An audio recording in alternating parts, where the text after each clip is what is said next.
একক রাজত্ব, একক শাসন এবং কর্তৃত্ববাদের রাজনীতির স্থান এই দেশে হবে না বলে জানিয়েছেন বিএনপির স্থায়ী কমিটির সদস্য এবং সাবেক প্রতিমন্ত্রী সালাউদ্দিন আহমেদ। 9 বছর পর ভারত থেকে দেশে ফিরে সোমবার বিকেলে শহীদ প্রেসিডেন্ট জিয়াউর রহমানের মাজার জিয়ারত শেষে সাংবাদিকদের কথা বলেন তিনি। প্রিয় নম্বর সেট করে বিকাশে সেন্ড মানি করুন ফ্রি।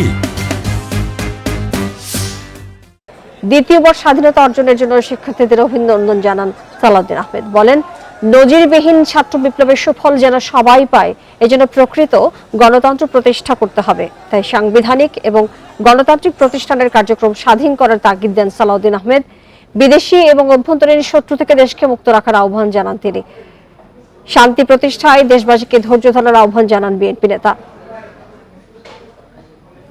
কোনো একক রাজত্বের জন্য, একক শাসনের জন্য, কর্তৃত্ববাদের জন্য যারা বাংলাদেশের রাজনীতি করবে তাদের কোনো জায়গা এই দেশে হবে না।